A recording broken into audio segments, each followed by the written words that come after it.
I just know it's my time. All I see is the destination that I'm trying to get to. I think I'm the smartest fighter on the planet Earth. I don't just beat guys. I'm the type of fighter that dominates people. I'm gonna beat the shit out of you. You better be ready, boy.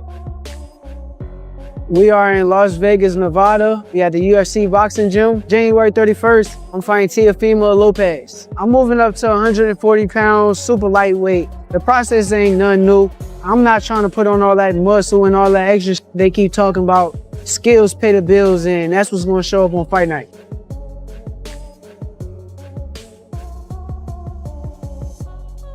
Just in preparation for January 31st against Shakur Stevenson.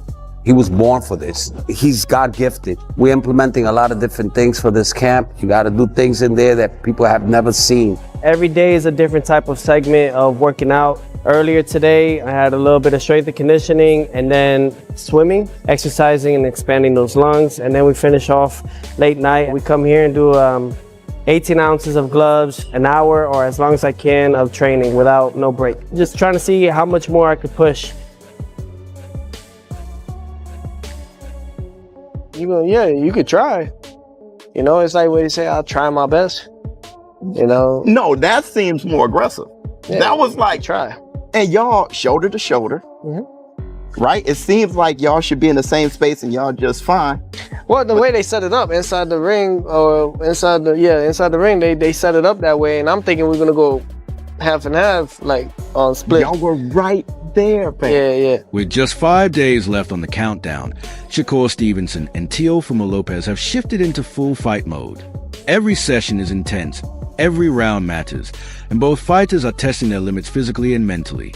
And we're taking you behind the scenes to capture all of it. Walk them out. I put a lot of great people around me, challenge me and push me and take me to the next level, and I think that's what keeps me at my sharpest. Terrence Crawford, that's my big brother.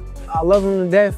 I feel like if he wasn't in my career and in my life, it'd have been very difficult getting to the level that I got to. And he kind of taught me is take every guy serious. Seeing him and seeing how he prepared for guys who I know that's not on his level, it kind of turned me up to make sure that I do the same. You want me to stop this? Respect me. Respect the scars that I gotta show my son for the rest of their life.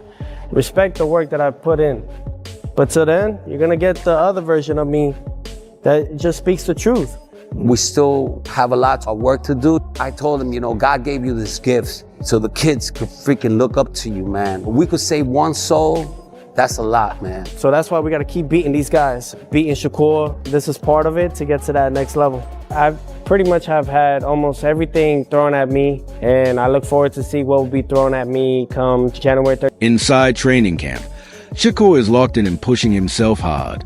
Every drill is focused on tightening his skills, increasing his hand speed, and perfecting his defense as he gears up for a high-pressure showdown with Teofimo. Looking forward to this here fight with Teofimo. I know we can guarantee you for sure, 100% he's gonna be ready. This camp feel way different from previous camps. Being away from my daughter, being away from my future wife, that's the most challenging thing. You gotta keep your eyes on the prize. This is sharpest I think I done been for a fight. My diet, I let the nutritionists and all them kind of people take care of that. I just show up and eat whatever they give me. So I pay attention to what makes me feel good, and I just stay. Meanwhile, Teofimo is keeping things simple in camp. His focus isn't overcomplicating anything, just staying sharp, protecting his body, and conserving his stamina so he's fresh and ready when fight night arrives. Today is chest, triceps, a little bit of shadow boxing with some weights. Keep the ligaments and everything loose. A little bit of forearms to finish it off.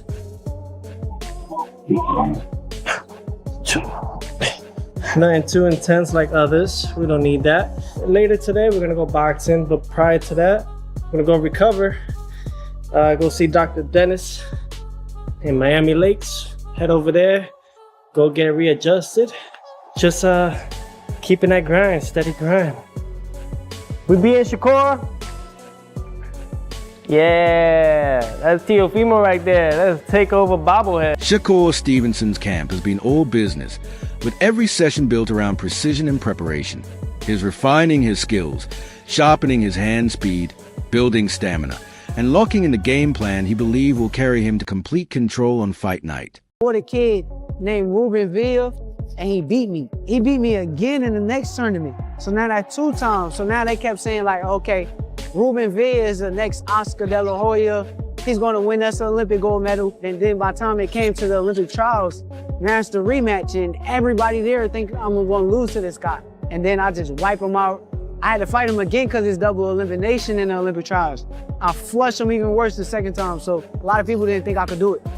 The Edwin De Los Santos fight was my biggest setback. I wanted to please the fans and the people when I should have just pulled out the fight. And now they start writing me off and think that I'm not as good as I said I was. Teofimo Lopez is approaching camp with a measured mindset, keeping the workload smart and calculated. His focus stays on the basics, protecting his conditioning and making sure his body remains fresh. Rather than overtraining, he's conserving energy and fine-tuning his approach so he's physically and mentally ready when it matters most. Trying to see how much more I could push. He's the best whenever he's in good condition. Like they say, we eat, we sleep, everything boxing. My nutritionist is anonymous. They're giving me a lot more protein than the previous camps. I'm actually having more meals in between rather than before.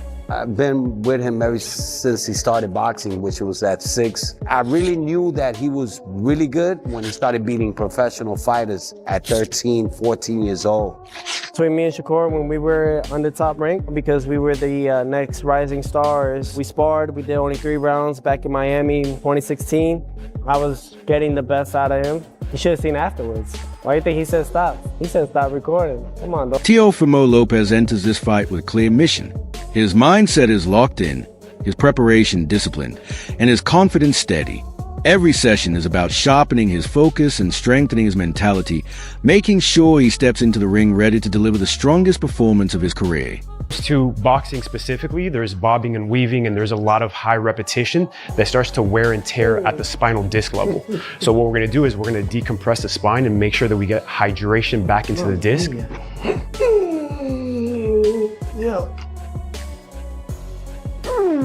The things you gotta go through to be a world champion. Yeah. Whew. It's really about sports performance and making sure that his body is able to express the highest athletic potential possible. Tonight, right now we're boxing. Yep. We're original, classic, reason why we're here type of boxing.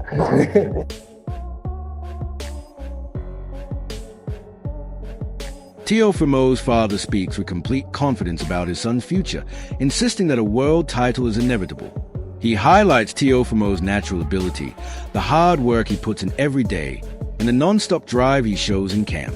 In his eyes, that combination of skill, commitment, and hunger is exactly what separates champions from everyone else. When he's in there, he's just focused, you know? And when I see him focus, every time I know that he has somebody, I always tell him, you already figured him out. You know, that's like letting him know, have fun. From now on, just have fun. Back out. Double jab. 1, 2. When it comes to it, like boxing is pretty much all mentality. It's all mental. Are you mentally prepared with the audience? Are you mentally gonna be prepared with the certain punch selection? There's things that I also gotta train as well. There's things that I have to maintain as well. Those are things that I have to work on within myself. It's a muscle. And it's a muscle memory that you have to create now. If you don't create now, it can harm you the day. Teofimo Lopez dedicates a big part of camp to sharpening his jab, dialing in the timing, precision, and control behind every shot. He's using it not just to score, but to create openings and smoothly build into his combinations once the action starts. How much I said I achieved that. He's always gotta beat whoever's in front. I beat Shakur. They'll say he went up weight class, he wasn't in his weight class. When I flatline him and they say, oh, he had the best defense, that's just how it's gonna be. You gotta be okay with it. I ended up being okay with it. I'm gonna show everyone that his defense is not as immaculable like they say it is. That's my job. That's my job. My job is to show the true flaws that they can't see, that the world cannot see. Shakur Stevenson enters camp with purpose, relying on his experience, sharp skills, and tactical awareness. Every move is calculated to maintain control in the ring and dictate the pace of the fight. I just need somebody that's at 30.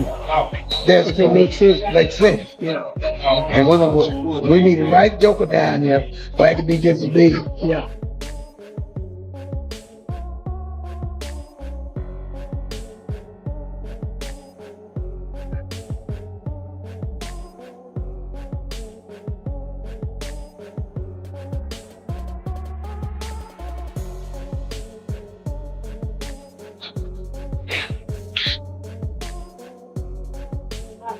And they get kind of aggressive and open up. Correct. And I could catch them kind of easily. Yeah, you can catch me.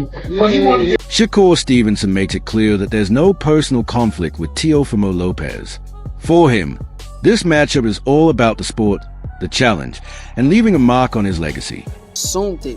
But during the fight, I'm like, yo, Teo, come on, use your jab. Keep using your jab. I'm like trying to coach him through. I know Teo. I don't know Arnold Barboza. Why would I go?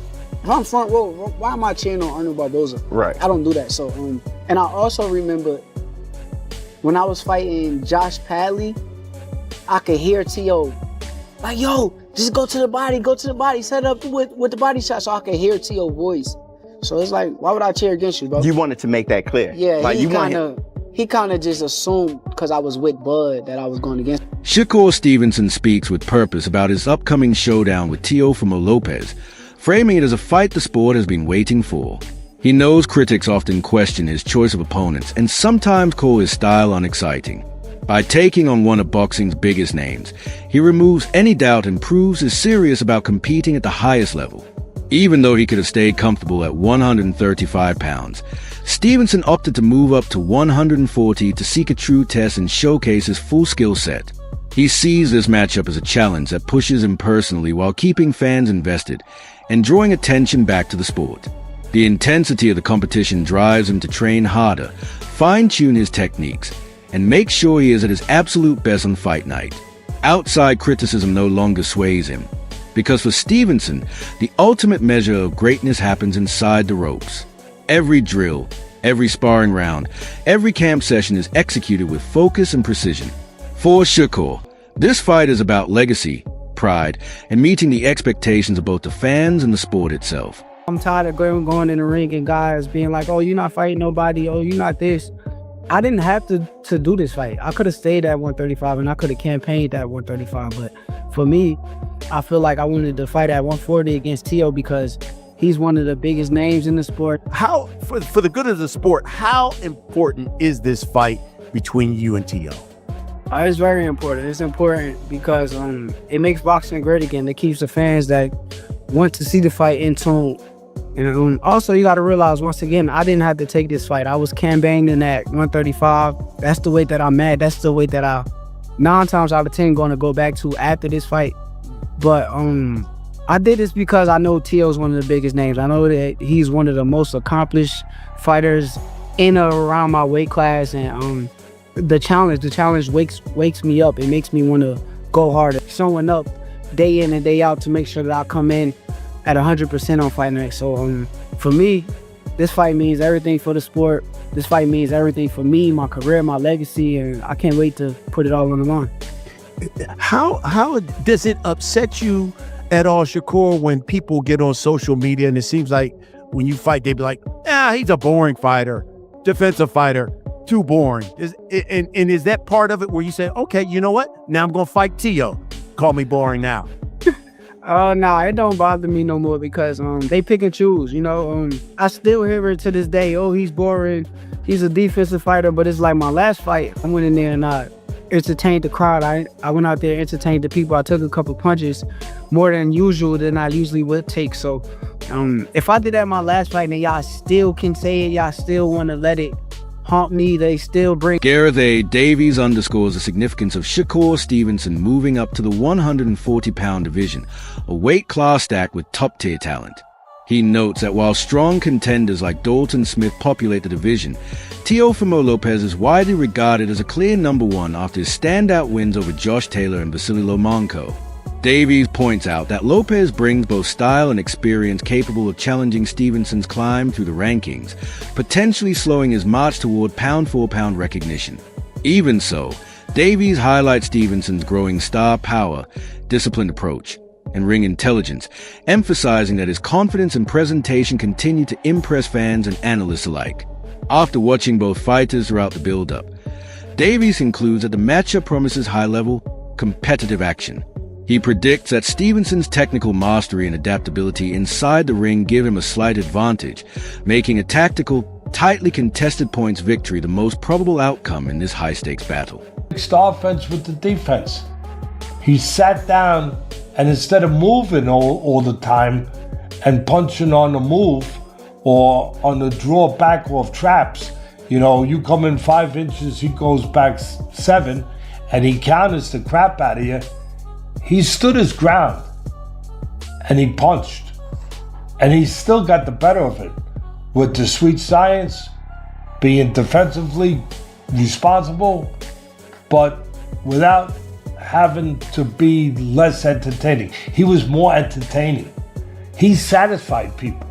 He made people, they said, that's what we wanted in Shakur, and they got it. Now he's a big favorite, or a good favorite. You know the line's better than me, but he's a good favorite. 3-1, over 3-1 favorite. That wraps up today's breakdown. Make sure to stay tuned for more updates, and we'll see you in the next video.